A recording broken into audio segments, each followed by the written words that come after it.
Ready start. संसद के प्रत्येक सत्र अब हंगामेदार ही होते हैं।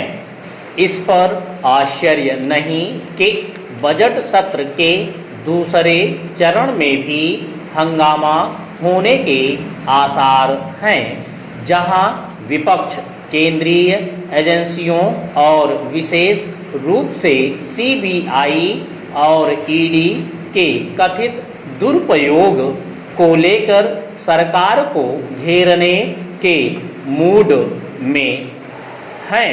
वहीं दूसरी ओर सत्ता भी राहुल गांधी के ब्रिटेन में दिए गए भाषणों को लेकर उन्हें और उनके बहाने कांग्रेस को घेरने की तैयारी करता दिख रहा है। इसमें कोई हर्ज नहीं। सत्ता पक्ष और विपक्ष को उन विषयों पर अपनी बात रखने का पूरा अधिकार है जिन्हें वे महत्वपूर्ण मान रहे हैं। सीबीआई और ईडी के अनुचित इस्तेमाल की शिकायत नई नहीं है। केंद्र की प्रत्येक सरकार पर यह आरोप लगता रहा है कि वह केंद्रीय एजेंसियों का मनमाना इस्तेमाल करती है। यह आरोप लगाते समय आमतौर पर नेताओं के भ्रष्टाचार की अनदेखी कर दी जाती है। विपक्षी नेता कुछ भी दावा करें, वे इसकी अनदेखी नहीं कर सकते कि जो नेता भ्रष्टाचार के गंभीर आरोपों से घिरे हैं, उन्हें अदालतों से भी राहत नहीं मिली है। कुछ को तो जमानत भी नहीं मिल पा रही है। इसका मतलब है कि उन पर लगे आरोप गंभीर हैं।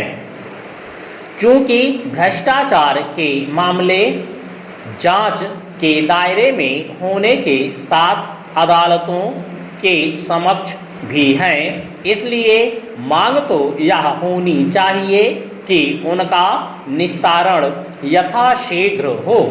यह विचित्र है कि इसके बजाय इस पर जोर दिया जा रहा है कि भ्रष्टाचार के आरोपों में कहीं कोई दम नहीं।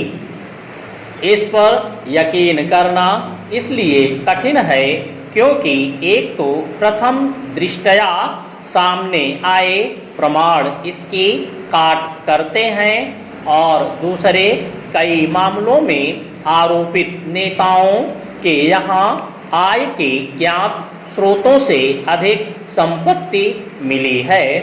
कुछ मामलों में तो भ्रष्टाचार के आरोपों का सामना कर रहे नेताओं के करीबियों के यहाँ बड़ी मात्रा में नकदी मिली है, या फिर इसके प्रमाण कि उन्हें धन कहाँ से मिला और वह कहाँ खर्च किया गया।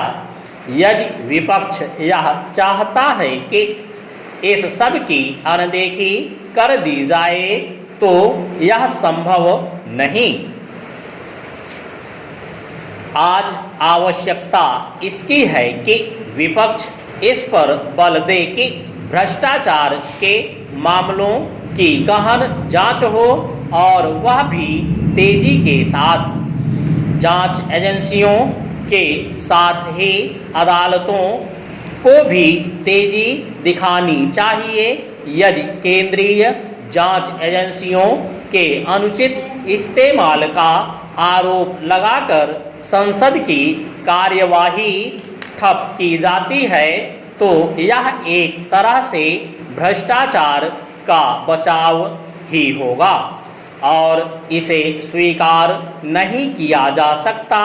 विपक्ष को इसकी अनदेखी नहीं करनी चाहिए कि बजट सत्र के दूसरे चरण में करीब 3 दर्जन विधेयक संसद को की मंजूरी के इंतजार में हैं।